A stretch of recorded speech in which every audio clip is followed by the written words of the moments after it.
आउज़ुबिल्लाहिमिनश्शैतानिर्रजीम बिस्मिल्लाहिर्रहमानिर्रहीम। आज हम टेंसेस सीरीज़ में तीसरा टेंस प्रेजेंट परफेक्ट टेंस करने जा रहे हैं। आगे बढ़ने से पहले चैनल को लाइक, शेयर और सब्सक्राइब करें ताकि आपको तमाम लेक्चर्स की अपडेट्स मिलती रहें। तो हम अब प्रेजेंट परफेक्ट टेंस स्टार्ट करते हैं।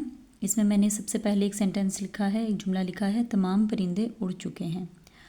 अब इसमें मैं हमेशा आपको कहती हूँ कि जब भी हमने टेंसेस करने हैं तो हमें टेंसेस का टेबल आना चाहिए, ठीक है। तो वो एक वीडियो में मैंने दिया हुआ है, आप उसमें से चेकआउट कर लें और उस टेबल को लर्न कर लें।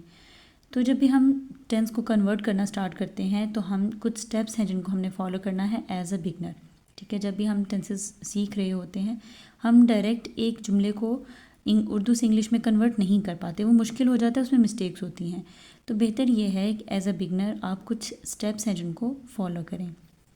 तो स्टेप 1 में सबसे पहले हमने आइडेंटिफिकेशन करनी होती है कि अगर ये हमारे पास एक सेंटेंस दिया हुआ है, तमाम परिंदे उड़ चुके हैं, तो हमने इसको आइडेंटिफाई करना है कि ये कौन सा टेंस है।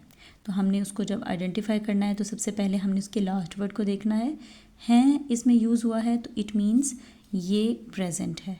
हमने पहचान पड़ी है कि है, हैं और हूँ, ये वर्ड्स इस्तेमाल होते हैं प्रेजेंट टेंस के एंड पे। तो इससे तो हमें पता चल गया ये प्रेजेंट है।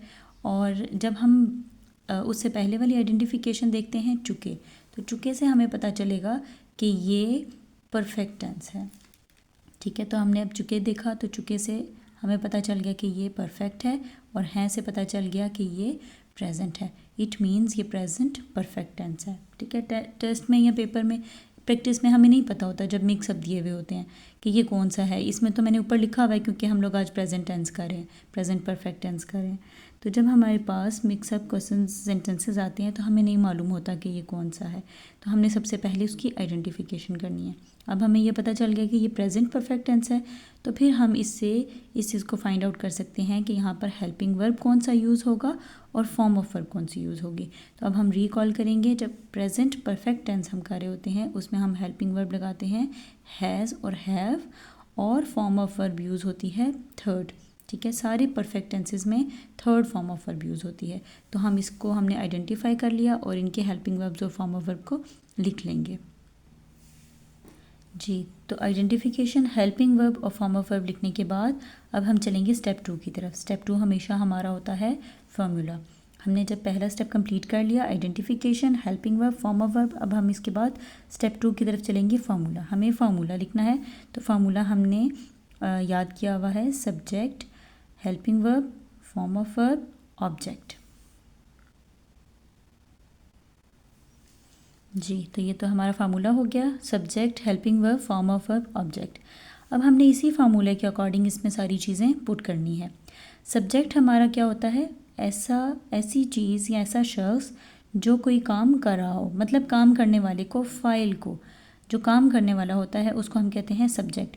तो इस जुमले में कौन है जो काम कर रहा है, तमाम परिंदे उड़ चुके हैं, तो तमाम परिंदे ये हमारा सब्जेक्ट है, ठीक है। हम इसमें अगर हम सब्जेक्ट, वर्ब और ऑब्जेक्ट को आइडेंटिफाई करें जुमले के अंदर, तो काम करने वाला कौन है, इसमें तमाम परिंदे काम करने वाले हैं।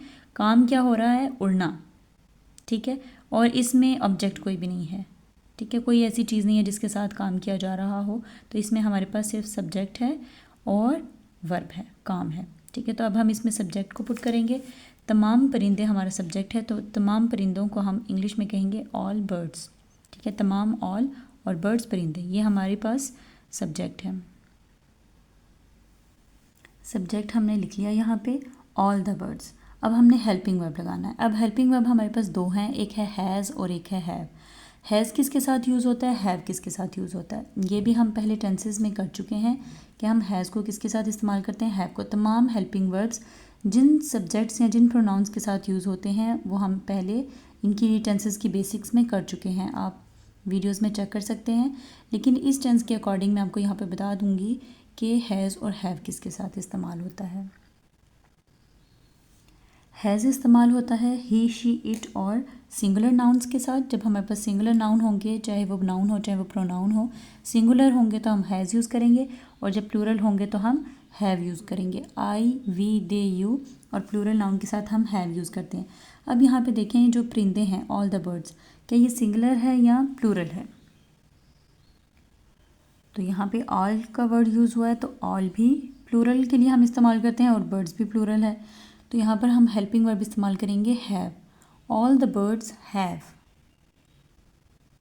उसके बाद हमने लगानी है यहाँ पे फॉर्म ऑफ वर्ब। तो फॉर्म ऑफ वर्ब हमारी थर्ड यूज़ होती है। तो वर्ब यहाँ पर क्या है? उड़ना। तो उड़ने की इंग्लिश होगी फ्लाई।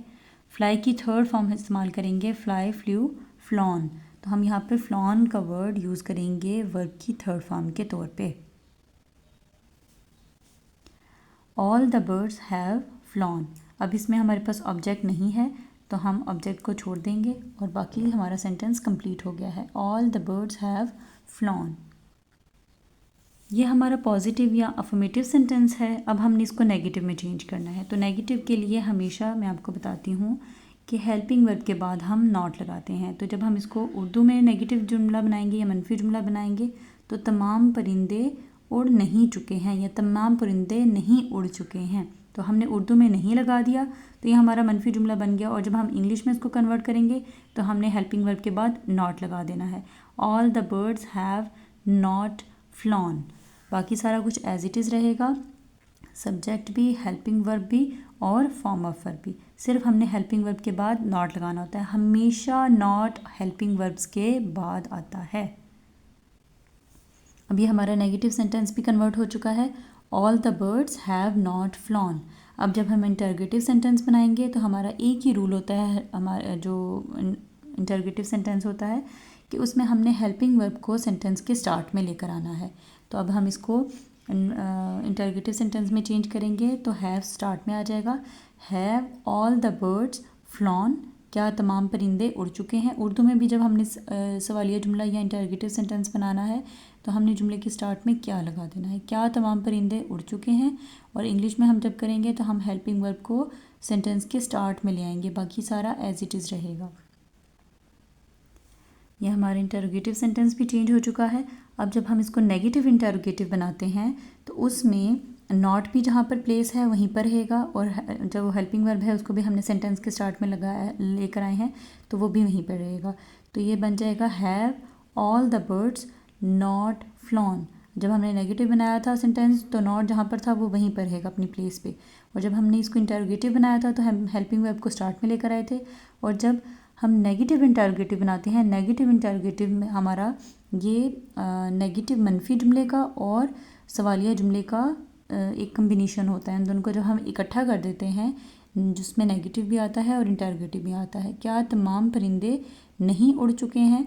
तो हम इसको जब हम इंग्लिश में कन्वर्ट करेंगे तो नॉट भी लगेगा अपनी प्लेस पे और हेल्पिंग वर्ब भी सेंटेंस के स्टार्ट में आ जाएगा। तो इसको कन्वर्ट करते हैं। हमने इसको कन्वर्ट कर दिया है, have all the birds not flown. अब ये हमारा नेगेटिव इंटरोगेटिव सेंटेंस बन चुका है। इसके बाद ये हमने कुछ प्रैक्टिस सेंटेंसेस करने हैं। तो ये 5 प्रैक्टिस सेंटेंसेस मैंने यहाँ लिखे हैं। आपने इनको इंग्लिश में कन्वर्ट करने की कोशिश करें, और अगर इसमें कोई भी किसी किस्म का कोई प्रॉब्लम होता है तो आप कमेंट्स में पूछ सकते हैं। मैं आपकी मदद करने के लिए आपको उसका रिप्लाई इंशाल्लाह ज़रूर करूँगी। तो इनकी प्रैक्टिस बहुत ज़रूरी है, क्योंकि हमेशा मैं कहती हूँ practice makes a man perfect. तो अब जब तक इसकी प्रैक्टिस नहीं करेंगे टेंसेस आपको नहीं आएंगे। तो आज का सेंटेंस हमारा प्रेजेंट परफेक्ट टेंस यहाँ कंप्लीट होता है। प्रैक्टिस करिएगा। थैंक यू, अल्लाह हाफिज़।